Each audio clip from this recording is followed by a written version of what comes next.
Bismillahirrahmanirrahim. Assalamualaikum warahmatullahi wabarakatuh. Nama saya Wafa Siti Nurlaila dari Prodi Manajemen. Saya akan membahas tentang materi manajemen.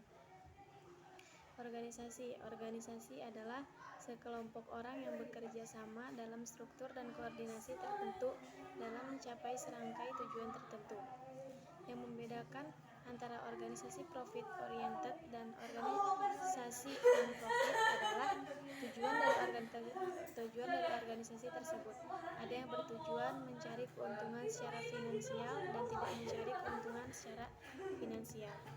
Manajemen adalah sebuah proses yang dilakukan untuk mewujudkan tujuan organisasi melalui rangkaian kegiatan berupa perencanaan, perorganisasian, pengarahan, dan pengadilan orang-orang serta sumber daya organisasi lainnya.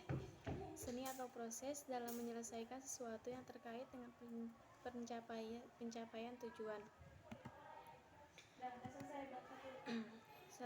Untuk mencapai tujuan organisasi. 2. Untuk menjaga keseimbangan di antara tujuan-tujuan yang saling bertentangan. 3. Untuk mencapai efisiensi dan efektivitas. Agar tujuan dari organisasi dapat dicapai secara efektif dan efisien. Efektif adalah melakukan pekerjaan yang benar. Efisien adalah melakukan pekerjaan dengan benar. Perencanaan, proses yang menyangkut upaya yang dilakukan untuk mengantisipasi kecenderungan di masa yang akan datang dan penentuan strategi yang tepat untuk mewujudkan target dan tujuan organisasi.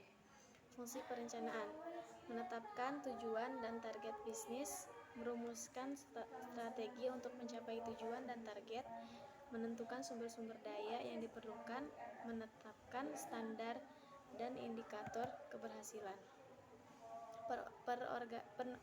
Pengorganisasian, proses yang menyangkut bagaimana strategi yang lebih dirumuskan dalam perencanaan didesain dalam struktur organisasi yang tepat dan tangguh.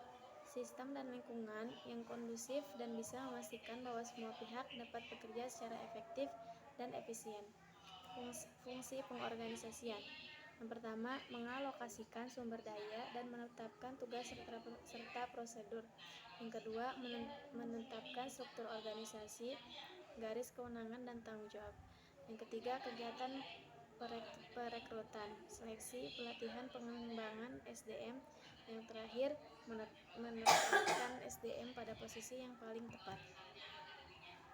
Pengimplementasian, proses implementasian program agar biasa dijalankan oleh seluruh pihak dalam organisasi serta proses memotivasi agar semua pihak dapat menjalankan tanggung jawabnya baik.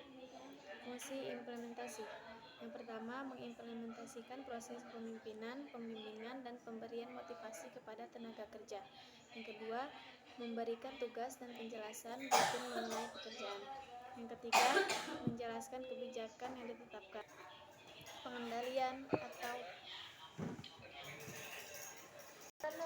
Pengendalian atau pengawasan, proses yang dilakukan untuk memastikan seluruh rangkaian kegiatan yang telah direncanakan, diorganisasikan, dan diimplementasikan bisa berjalan dengan sesuai target yang ingin dicapai.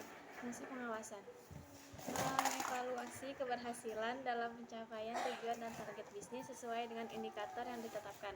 Yang kedua, melakukan tindakan korektif dan solusi atas adanya penyimpangan dan masalah yang terkait pencapaian tujuan dan target bisnis. Fungsi operasional dalam manajemen. Yang pertama, manajemen SDM. Penerapan manajemen berdasarkan fungsinya untuk memperoleh SDM terbaik bagi bisnis. Yang kedua, manajemen pemasaran. Pada intinya berusaha untuk mengidentifikasi apa yang dibutuhkan oleh konsumen. Yang ketiga, manajemen keuangan. Berdasarkan fungsinya yang memastikan bahwa kegiatan bisnis yang dijalankan mampu mencapai tujuan secara ekonomis yang diukur berdasarkan profit. Yang terakhir, manajemen produksi atau operasional.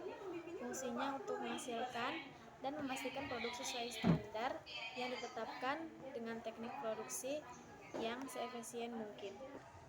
Sejarah ilmu manajemen.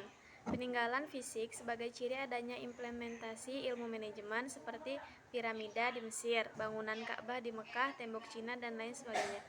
Peninggalan fisik tersebut menggambarkan adanya aktivitas yang teratur dan bertahap di masa lalu yang saat ini dinamakan manajemen. 4 prinsip Taylor dalam tahapan. Yang pertama, merumuskan pendekatan dalam setiap jenis pekerjaan untuk menggantikan pendekatan yang lama yang sudah dianggap baku. Yang kedua, secara ilmiah dilakukan seleksi atas tenaga kerja dan pemberian pelatihan bagi tenaga kerja agar dapat menjalankan tugas sebagaimana dijelaskan dalam langkah pertama. Yang ketiga, memberikan pengarahan dan pemantauan atas pekerja untuk memastikan bahwa mereka melakukan pekerjaan yang telah ditugaskan sesuai dengan standar. Yang terakhir, melanjutkan langkah-langkah pengerjaan sebagaimana yang telah dicapai pada langkah-langkah sebelumnya dengan menggunakan tenaga kerja yang mampu menyelesaikan pekerjaan sebagaimana mestinya. Kesimpulan mengenai perspektif manajemen klasik. Kontribusi manajemen klasik. Yang pertama, spesialisasi pekerjaan. Yang kedua, studi mengenai massa dan beban kerja. Yang ketiga, metode ilmiah dalam manajemen. Yang keempat, dikenalnya fungsi-fungsi manajemen. Yang kelima, prosedur dan birokrasi. Keterbatasan manajemen klasik, kurang memperhatikan aspek kemanusiaan dari pekerja seperti motif, tujuan, perilaku, dan lain sebagainya. Kesimpulan, Corporate Social Responsibility memiliki konsep bahwa perusahaan selain berorientasi pada profit tetapi juga memiliki kewajiban untuk menjaga hubungan baik dan keharmonisan dengan stakeholders. Islam memiliki unsur maqasid al-syariah yang mana mengedepankan kemaslahatan umat dan bukan hanya berorientasi pada profit. Kegiatan corporate social responsibility memiliki dampak positif selain bagi perusahaan sendiri, tetapi juga masyarakat, baik masyarakat sekitar perusahaan maupun masyarakat umum. Baik dari kegiatan yang bersifat tanggung jawab etis, tanggung jawab ekonomi, tanggung jawab hukum, dan tanggung jawab amal.